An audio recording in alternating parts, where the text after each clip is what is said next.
All right. Hey, All right. Holly. Hey, how's it going? Good. How are you? I'm good. I'm good. It is really nice weather today, which, we love that we're Gorgeous. actually gonna get kind of like real fall, at least for this weekend. It's really nice. Windows are all open here. It's been so nice. So nice. Before it's been like mid 80s, and that I was really over it. I was really over it.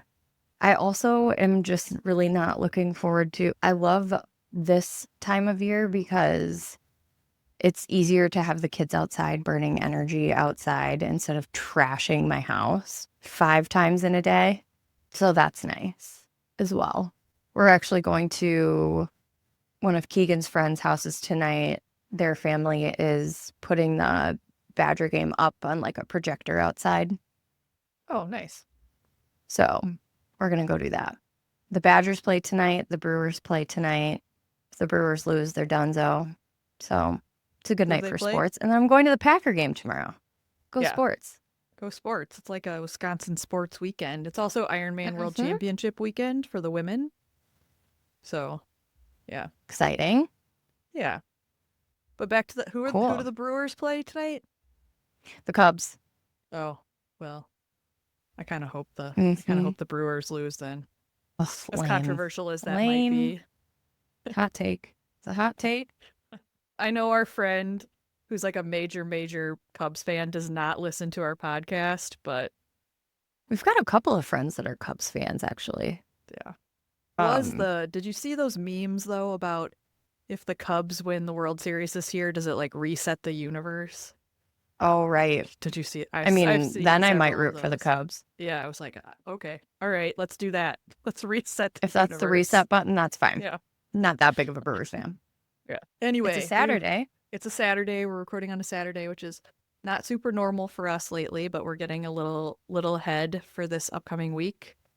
By the time this comes out, we'll know where the Brewers landed. We'll know who the Ironman World Champion is. We'll know if the Badgers won their homecoming game. All those things will be clear, and you'll already know That's them right. by the time you listen to this podcast. But if you listened last week, Tana had an ask for everyone, and so we want to talk through what we've learned from that ask. Before we get Hmm. into it, just a reminder, this is Tana and I's podcast called Enneagram Adventure. Tana and I are both IEQ 9 certified coaches with that particular tool, which we use for personal development, growth, and we love to chat about the Enneagram and, kind of look at life things through that lens and how do we build communities, be better people, all that sort of stuff. Tana, do you want to remind everyone what your ask was?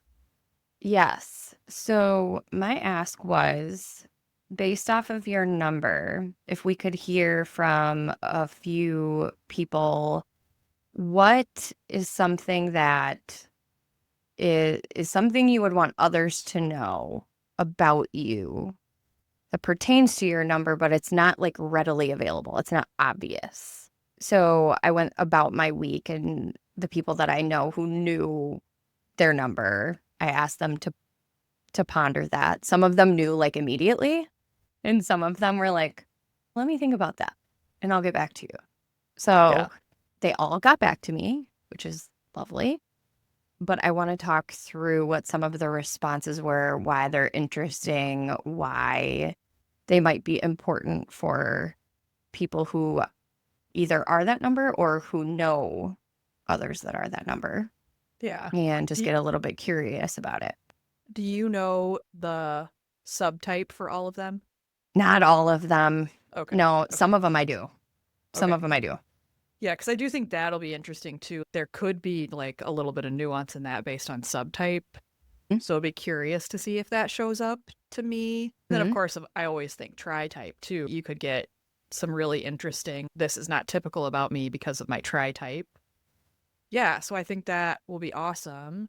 I taught an Enneagram class this week as well, and there were some things that came out of that that I think could maybe play into this conversation a little bit today or just add to it in different ways. It was the group had a pretty good spread of numbers. They didn't have all 9 numbers, but they had a lot of them. They had 7 of the 9 numbers. So we'll see how that plays in as well. That's great. Why don't I get started in a really organized way, which is not usual for us? So type 1. So type 1, look at this, guys. We are starting You guys, chronologically we barely even rabbit holed yet. in the We have, first few minutes. yes. That's gross. Okay. So type 1. So type 1, if you guys don't recall, the strict perfectionist is sometimes known as type 1, or the reformer, I think is another name for ones. The one that I asked this question to is, what do you want others to know that may not be like readily available or obvious? Is so their explanation was interesting, but I boiled it down to, so they said, I'm not judging you or other people. I'm judging myself just as harshly, but it can come off like judgment. It's more of that inner critic never really stops. And there's like this longing for goodness, is how I would paraphrase what this person said. And what looks like perfectionism to them, or that judgment, is actually anxiety and a little bit of shame. And there's a little bit of desire within it to feel like worthy. Do I know So this this one? person, you do not. You do not. Self-preservation, Okay. 1. I thought that was really interesting because I do know a 1. I think the one that you're thinking of, what's their subtype? I'm not sure which one you think I'm thinking of, because there's 2 that kind of came to mind. Okay. And I'm pretty sure one of them is social and one of them, oh, I think one of them is self-preservation, but I'd have to look to be 100%. When she was kind of working through it, she was telling me that sometimes, like in college for group projects, she would ask a lot of questions that then would feel to other people like they didn't know what they were doing, which would then cause conflict. And that's kind of been like something that they noticed like back in that college time frame, but is a recurring theme. I do think that that is a common behavior of ones. I have a lot of questions, and people do often interpret the lot of questions as judgment. So that's interesting, because I that is like a one kind of behavioral thing that definitely shows up and is often misinterpreted. Yeah, it's interesting because I've felt this way from ones before, Same. where they're asking a bunch of questions and I'm like, you don't think I got this. You don't think I know what the hell I'm doing. It can feel like a gotcha, like I'm trying to catch you in something that you don't know. Sure. I had a one once ask me a question about something. We were like working on something. I can't remember exactly what it was that we were working on, but he was kind of like, question, question, question. And then he asked me one particular question. I just sort of looked at him and he's, oh, like, I'm not like keeping score on this or anything. But he had to qualify it because I must have looked at him like a deer in the headlights. You're like, what the hell's your problem? Right. Oh, that's really funny. Yeah. Oh boy. Yeah. So it's like this. It was interesting because the response was not necessarily really based from a right and wrong. It was like this desperation and seek of like, I'm worthy for this particular person, which might be a little flavor of self-preservation. I think it's common for ones to struggle with like the enoughness to the or the worthiness, however you want to. This like Mm-hmm. there's this sort of thing in them of like I could never be good enough. So that one was interesting. I wrote one down for myself from a 2 perspective. Mine was that I don't do things for other people because I'm just like eternally like selfless. I do it because I want love or I want to feel valued and appreciated, which took me a long time to figure out, by the way. It was very hard to detach that because I wasn't self-aware Sure. when I first started using this. I thought that was honest to God a trait that I had, that I was just like a very selfless person. How presumptuous of me. Oh, I'm just so selfless. Oh, Well, we called that out a little bit last week too, right? When you were like, if everyone in the world just like was a little more self-sacrificing, and I was like, oh, isn't mm-hmm, that just like the most two thing you could say right now? mm-hmm. If the Which world like could in just be a little actuality, more two, yeah, like I care a whole lot, but it wasn't until I started using this tool that I realized it was self-serving for me to do those things, which also gives me the ick still, by the way. Like for anyone listening who's a two and you feel completely triggered by that, that's at same. Because we want to be seen as helpful. We want to be seen as the go-to person, as the best friend, as the whatever. well, yeah, because that had kept you safe and like served you in whatever your family situation was for your whole life. I'd be curious now that you say that if that one that we just talked about is a thinks like a six. Yeah, I don't. I don't know what she is because it was her response was very based off of questions. Like whenever like her Yeah. like asking a lot of questions, Mm-hmm.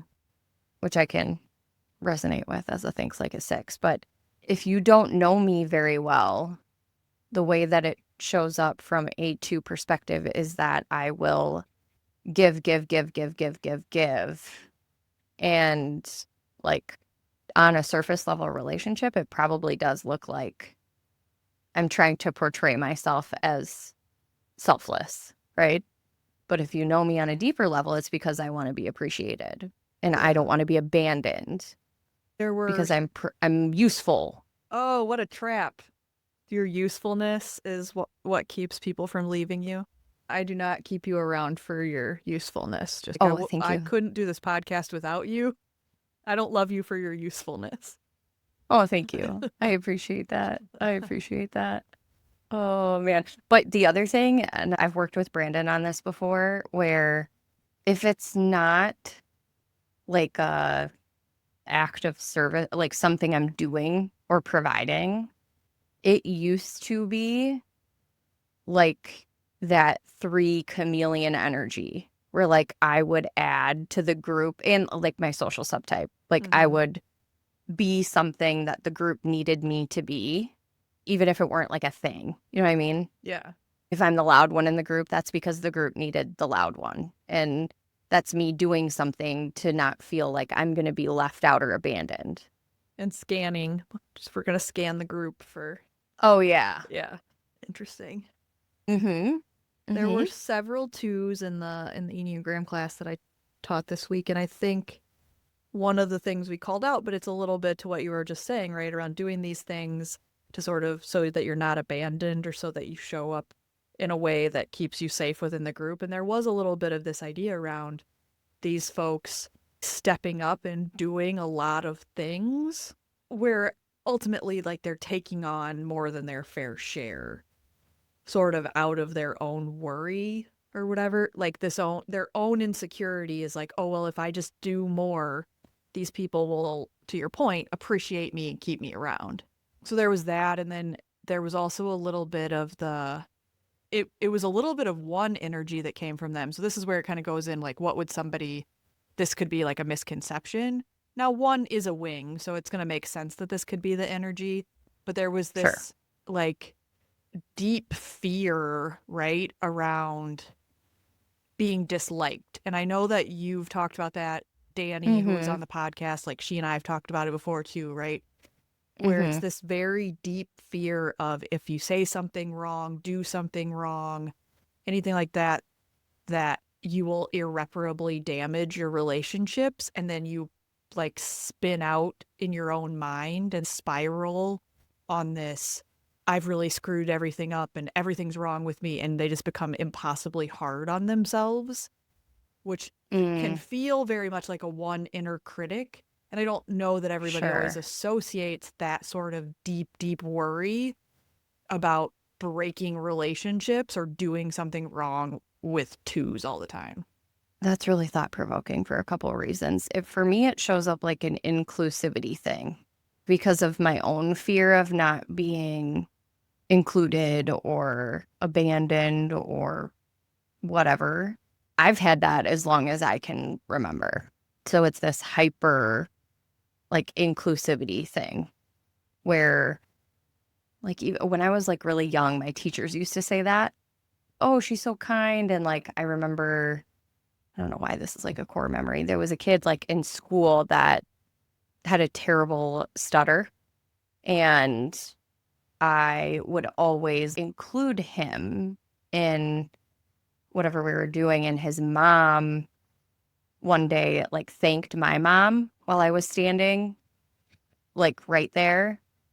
And it's a little bit the reverse. I'm trying to like think through it in my head where it's like the hyper inclusivity because I don't want to be the one that's left out or abandoned.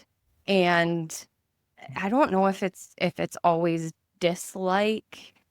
It certainly is on the one basis I talked about this like in my one of our very first episodes when I talked about twos. I know of one person in my life that has ever just like not liked me just because I didn't do anything. She just was very vocal about like I don't like her. And I could never understand it, but Yeah. the reason it sticks out is because that's the only time that's ever like happened to me where I'm like I know that that person hates my guts and I don't know why. The other ones like through work stuff or whatever, like that happens. Particularly in the work that I do, I have to have difficult conversations. So that is not new, but I can separate it because it's a thing I have to do. Requirement of the role. Yes. Three, this one threw me off, actually, because I was not expecting this deep of a response. Oh, interesting. Okay. This was one where they were like, let me think about it. Mm-hmm. I don't always know who I am separate from what I do. Do I know this three? No, it sounds like it might come from a Yeah. three that you and I Yes. know. What's interesting to me about that is like that is indicative of a three who's doing some work on themselves Mhm. and has some self Mhm. awareness to even have that thought and to be willing to be that vulnerable to share it that way. Because I think everything you just said to me, like if you had just been like, here's a quote from somebody, what do you think their Enneagram type is? I would say three. Because that is they get so attached to their achievements. And those a lot of achievements, right, are it's in what they do. She articulated it in a deep fear of would I still be loved the same if I failed? There's like a Again, whole threw me off because I was like, do you know her subtype? wonderful. I don't remember. I want to say social. I was like, this doesn't feel self-preservation to me at all. No. It's either one to one or she's social. I can't remember. I could look her up. She did an assessment through me. Yeah, I think the that deep, deep fear of failure is definitely like a three thing. Can have it sometimes too a little bit. Their fear of failure has to do with the perfection side of it though versus like the failure itself.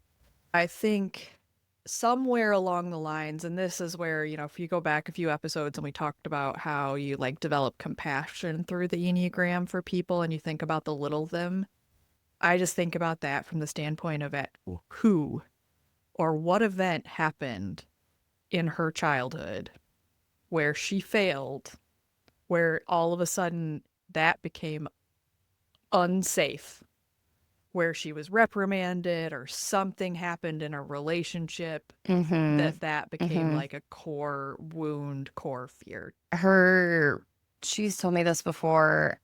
I think I'm safe to say this because I don't think parents listen, but her dad was always the one reportedly from her that was like embarrassing on the sidelines. Oh, of sure. any like event. Yeah. Really embarrassing. Living Like, vicariously through. yeah, it's Yeah. like that. And like also at teammates is what she's Mm, told me before. Like, it wouldn't be just at her. It would be like, oh my God, like, what are you doing? Like, in very close environment where she's like horrified because she went to, I don't remember where she went to high school, but when she was playing in athletics, it was with her friend group. Whoever she was playing the sport with ended up being like her very close friends. And then they wouldn't want to come over to her house because of this thing. And she's like, it was so weird because he would like totally different in a different environment. But she's like, the second we were playing a game, it was like nonstop. interesting. And also, like, yeah, when we, I'm not, you all know this if you're a regular listener of this podcast. If you're new here, welcome. We're super grateful for you. But if you're a regular listener, you know I don't have kids. Tana has kids. I don't have kids. But I just think about these things, and I'm sure, like, all of this is with the best of intentions. Like, no parent is intentionally doing those things. I should take that back. There are parents who intentionally do things to embarrass their children. But in this case, I don't believe the intention was to embarrass. This was like probably a lack of awareness on his part and like a desire of some sort to be involved, or, maybe he thought he was showing, who knows, right? Mm-hmm. But when you just Mm-hmm. think about that and you think about like these little things that are done without any intention, and how that becomes like a thing that somebody carries with them, and then it becomes a Mm-hmm. worry or an anxiety as they become an adult about their value and how to show up in the world. And all human psychology and behavior is just like, it's crazy in so many ways, of like just how much like nuance and how like twisty turny it is, and little things that somebody thinks don't mean anything become Mm-hmm. huge deals. Yeah. Mm-hmm.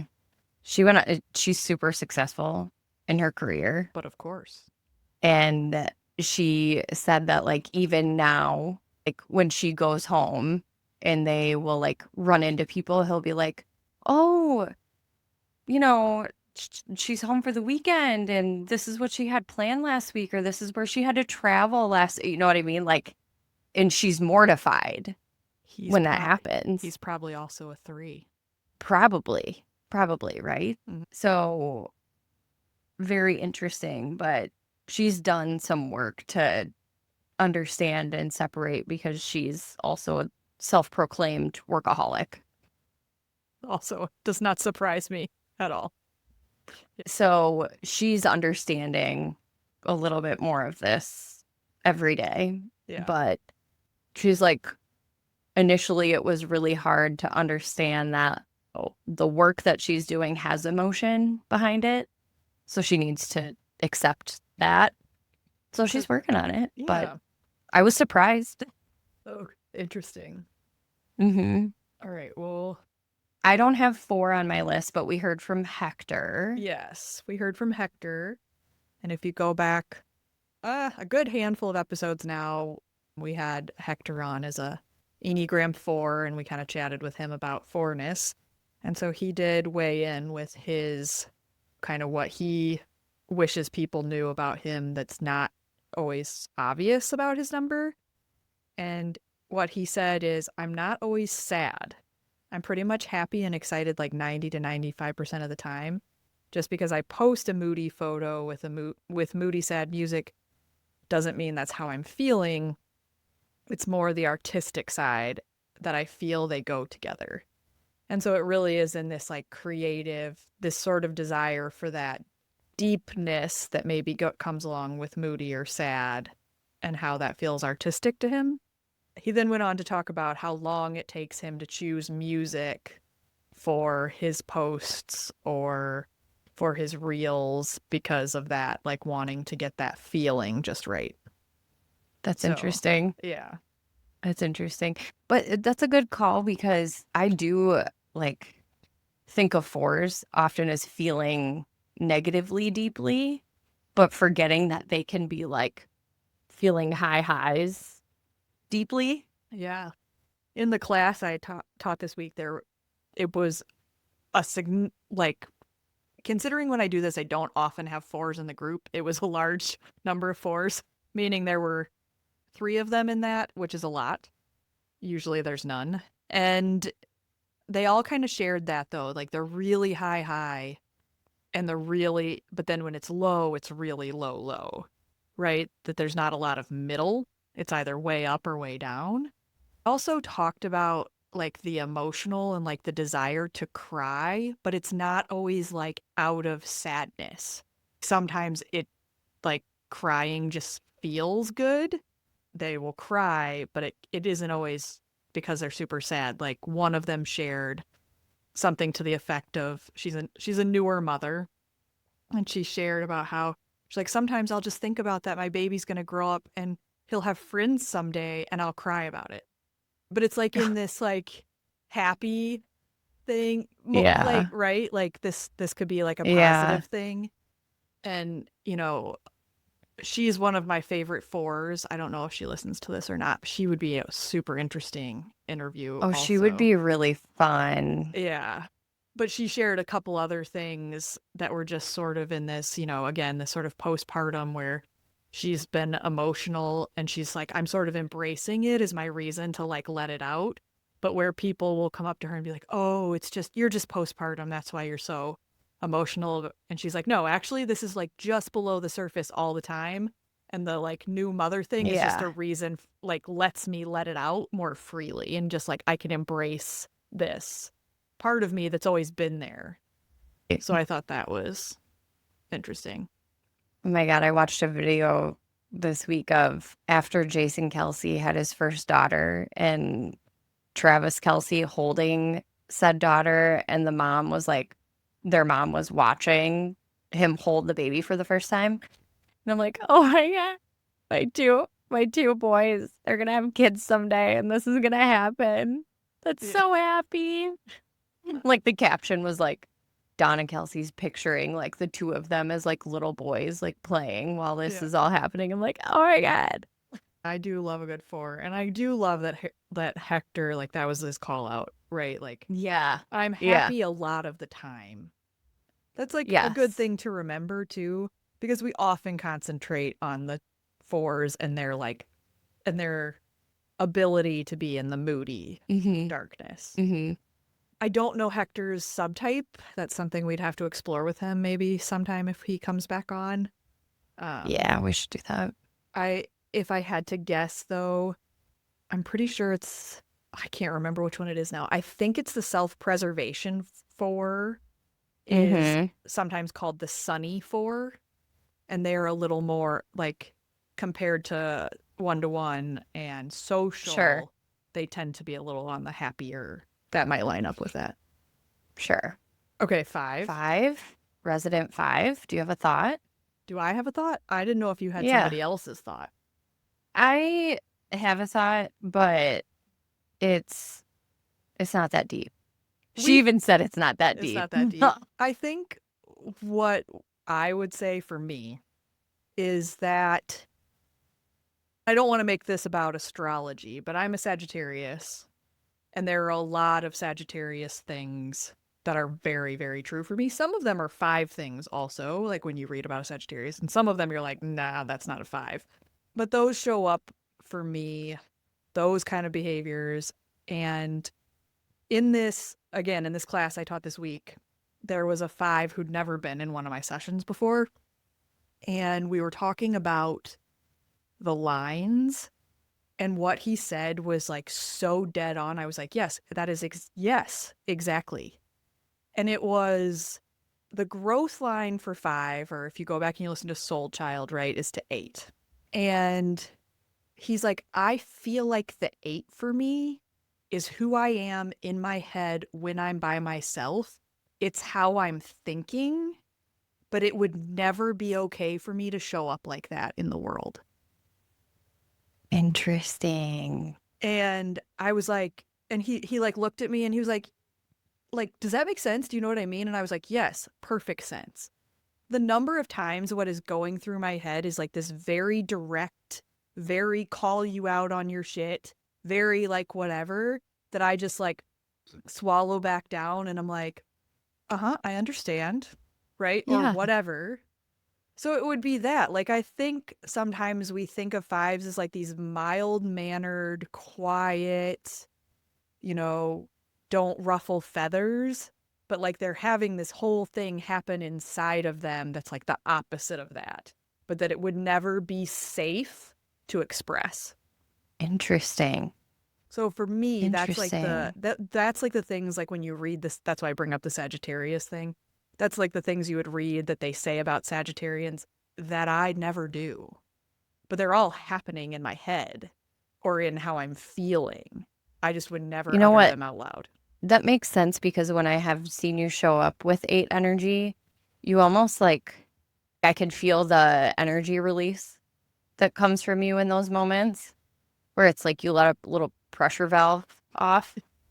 Those are the moments where I'm like, And that's the other okay. reason why that line is called the security line too, right? Because you let that out when it's safe with people who feel safe. Yeah.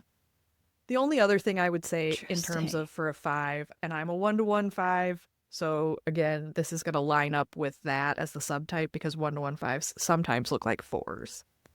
And that is despite the fact that I often say I'm not a high feeling person, I still have a lot of feelings. I just don't, again, it's not a safe, they have not, as a kid, they weren't safe to show or express. And so it's not anything that's outward most of the time. And so Well, that's the other do call the out I would have. feelings start as thoughts? It depends. Say. Yeah. If Okay. I have a feeling and I think about it too much, it can become like then I'm stewing in the feeling. Like I will prolong the feeling because now I'm thinking about it. Mm, that makes sense. Okay, but what did your five say before we move to sixes? Because I know we have a couple on My sixes. five was I'm not distant because I don't care. I'm just protecting my energy. That could be true. Pretty, yeah, yeah. This is self preservation. Self-preservation. Yeah, that makes sense to me. Six, I'm so tired all the time, is what she said. And worrying and constantly thinking about everything that could go wrong is just as exhausting as it sounds. I just need to feel safe before I can relax. So hers was more of an ask of others, of like, if you vocalize some of the worry for me, it makes me less tired. Oh, because then it's not all on her. Yep. Yep. So it more shows up for her in family environment than any other environment. But the constant planning, preparation, I can relate to this just as a mom that thinks like a six. The mental load is a lot. Even without kids, the mental load is a lot. Yeah. And for me, it's like wild shit. Like, it's going to get cold this week. Keegan doesn't have pants that fit. What am I going to do? Oh my God, if I have to send him in pants on Wednesday that are too short, I'm going to look like the worst mom in the world. Like, it's stupid shit. But like, Just cuff them on the bottom. It'll be trendy. it's not that big a deal, right? Like, it's just not. But honestly, I just got done like last week, just emotionally dumping all of the mental load on my husband and being like, I need your fucking help. So I'm like, I gotta take the kids. I gotta go to Target. Keegan needs pants. And he's like, should I stop at Target on the way home from work? I'm like, yeah, thanks. Like, it's just like, it's also for her. We kind of like bantered about this for a little while because we can bond over the thought process of all of this, right? She's like, it's everything that can't even be done right now. But like writing it down doesn't help. She's like, writing it on a list does not help me. The list grows. And then I worry about the list growing.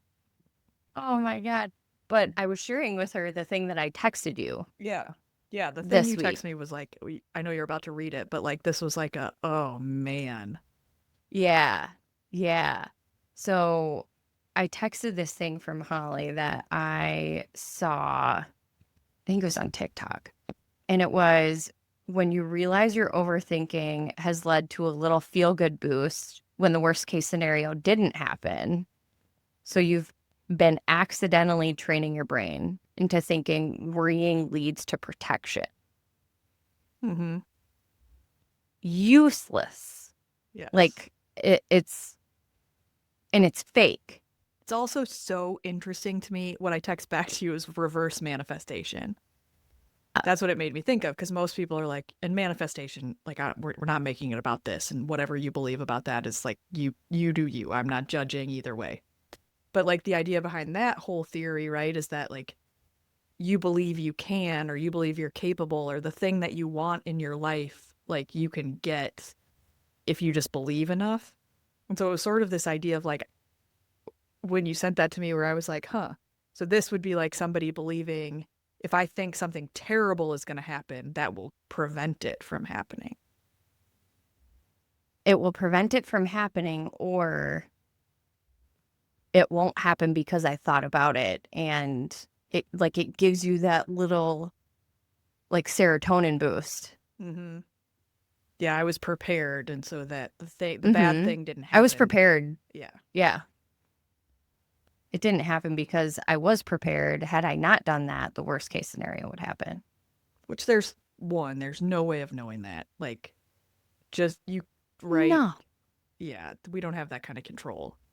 no. But That would be nice. yeah, it is a very interesting thought, because there are things where it's like you and I talk about it sometimes, where we know other people in our lives, and I'm not going to assign numbers to this at all. People can decide how it applies to them, but if they just would have thought through XYZ, like then the situation that they're finding themselves, maybe they wouldn't be in, because they would have taken some actions that could have been preventative.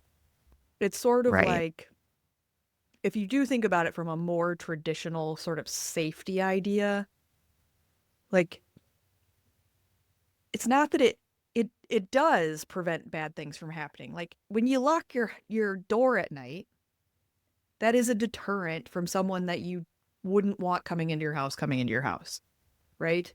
So, yes, being prepared might save you from something bad happen, or it could never be tested. Is it worth risking? Probably not.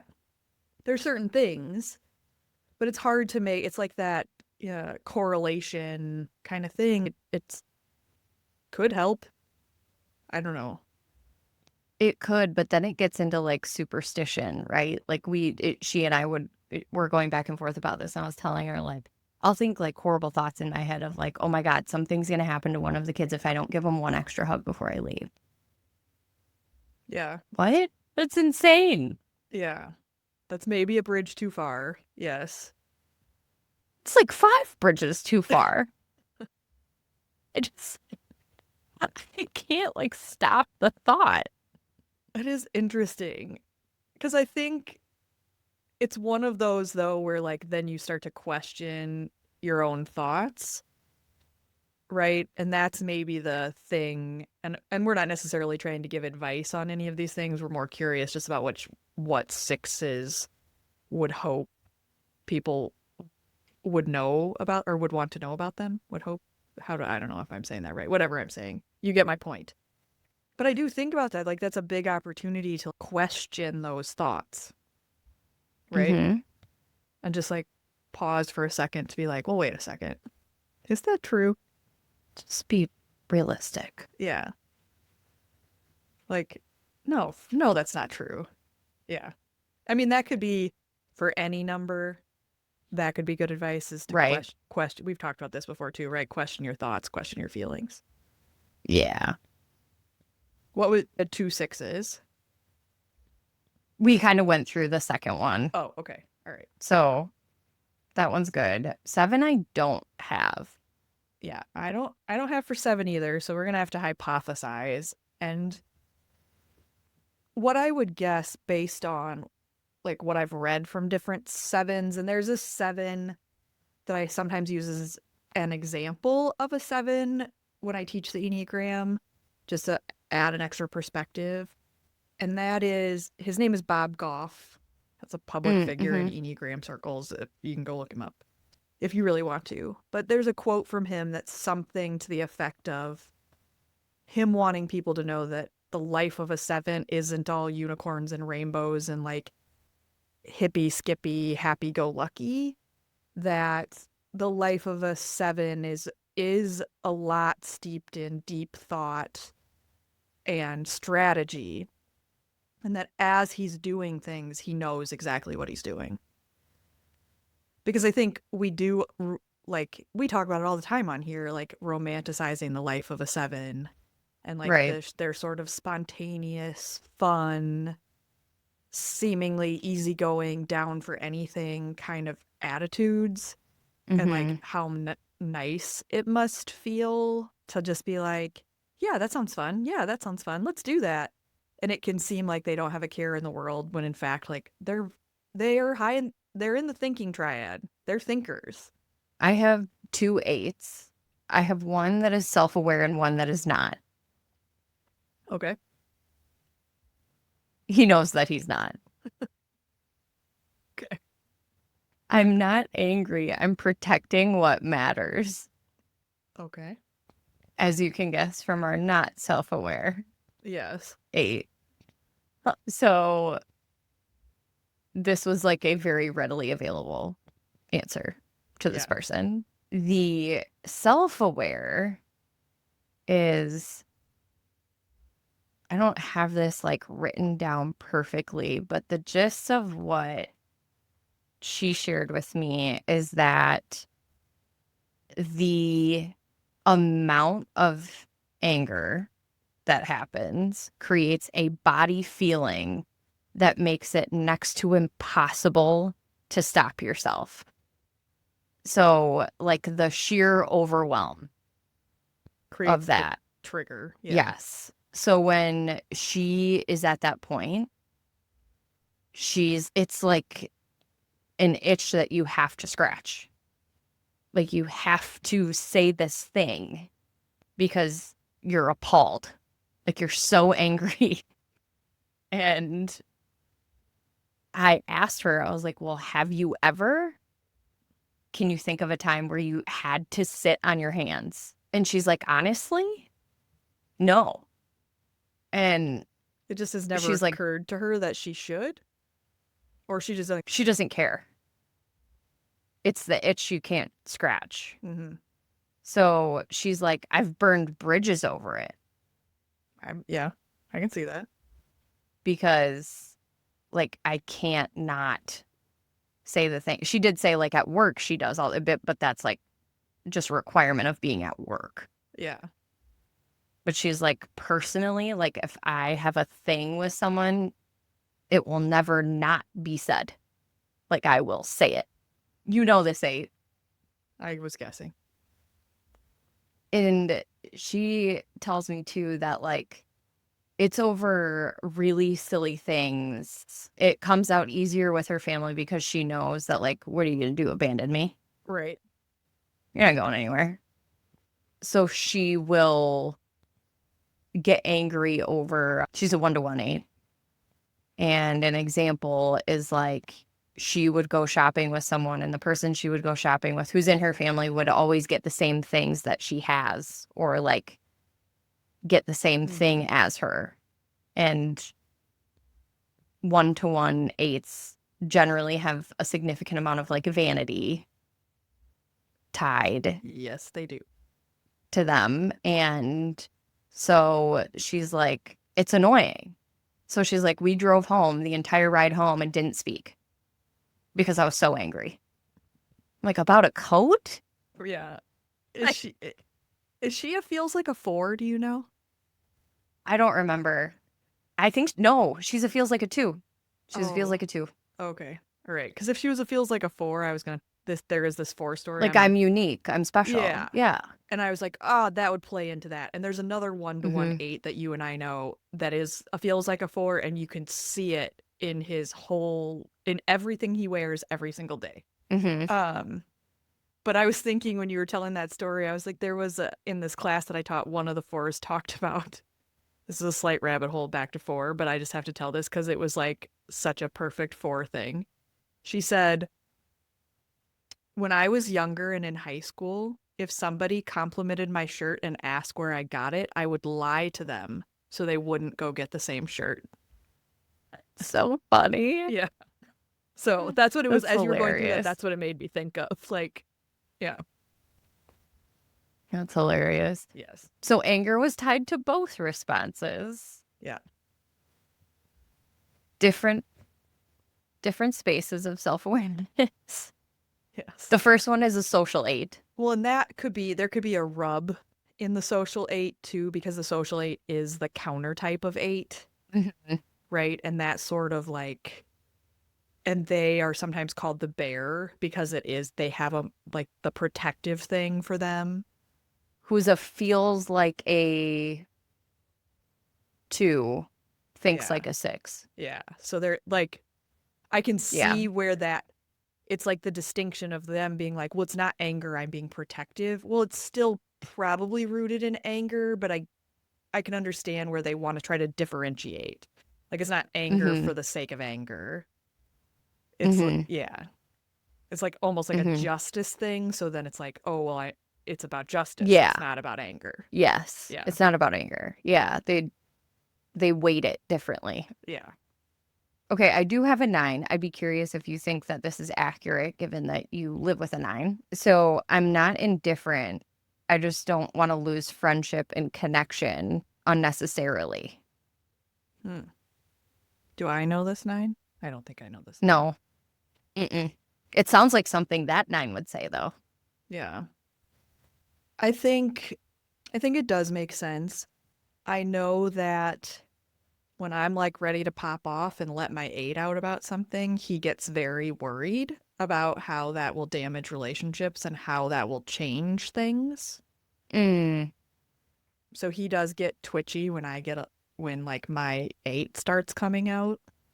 Even though Mm-hmm. he's an 8 wing and he certainly has behaviors that show up like an 8 sometimes, he gets more worried about, That's why I love him. I love an yeah, 8. You know yeah, this. yeah. He gets more worried about like what will happen or what will change or whatever. Yeah. There's an element that's a little more people pleasery in him. Mm-hmm. Um yeah, and I it makes sense to me for a 9 to say that for a couple of reasons. One, it's sort of like I don't it's not worth anybody being upset over is sort of where it is. Like I'll just yes, I have an opinion, but I don't feel so strongly about it that we need to You do want to ruin the anything friendship or or ruin a friend. whatever from their perspective. Yeah. Yeah, and sometimes I'm like, well, I don't one, if it's a true friendship, you expressing your needs is not going to ruin it. Mm-mm. And that would be the thing, like my big call out for 9s is like this worry that you have that not doing the thing will damage the relationship won't damage any relationship that's real. Yeah. But it is like Or an that's worth having. internal, yeah, it is like an internal battle for them. And yeah, this week there were a couple 9s that even talked about that sort of thing. Like, well, it's just not worth it to me, Mm-hmm. right? Like, it's just not worth it to me. Like, of course, I have an opinion, but yeah, I want to avoiding the conflict is more important. And sometimes Yeah. this almost goes back to the 6-ishness, right? Which Mm-hmm. 9s go to 6 and stress. But it's that same idea that you talked about, right? Where the worrying and the planning prevents the thing. It's sort of that same idea. Well, I'm anticipating that me expressing my needs will damage something. So therefore, if I don't, there's no chance. Like I'm preventing a Right. conflict. when you don't Right. actually know, there might not be any conflict at all if you just say, "Hey, I want this, not that." Mm-hmm. Mm-hmm. Yeah. So, yeah, We made it through all 9. we did. I didn't know if we were gonna make it, I know there honestly. for a while I was a little bit watching the clock and I was like, "Ooh, we might have to divide Yeah. this into 2 episodes," I but we made know. it. I know. We made it. Yeah. We made it. I would be interested if you've made it to this point in the end, if it resonated with you, if you think differently based off of any of the numbers that we either heard from or the 7 that we kind of speculated on. But yeah, this was a good one. It was fun to engage with people and like give them a little bit of a thought-provoking question this Yeah. week. Yeah, I'm thinking go forward So, as we have guests on, we should put this in our standard questions to ask mhm. them. Yeah, that would be Yeah, interesting. Okay. Well, this was fun. It's a beautiful afternoon.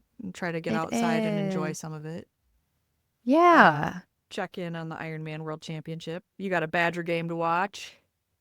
I also hear children by you. There's like a bunch of children outside of my very open windows right now. Oh, okay. I There's was like a like, what is whole happening? pack of them. Yeah, there's a crew. All right, cool. Okay, awesome. Well, thank you. I Yeah. hope you enjoy the weather and we'll chat. I have a whole sports watching weekend ahead of me. Yes, which will be so fun. And Yeah. just a quick reminder before, anybody who's still on the line, please share this episode or any of our episodes if you're finding Mm-hmm. value in them. It really helps us in the podcast if you share. We're on all the podcast platforms. So whatever your preferred one is or your preferred whoever you might share it with, that we should be able to be found. Anyway, we really appreciate that. And we're super grateful for everyone that's been engaging with us, listening, consuming the content. It means a lot. Awesome. Thanks, Holly. All right. Talk to you later. Okay, bye.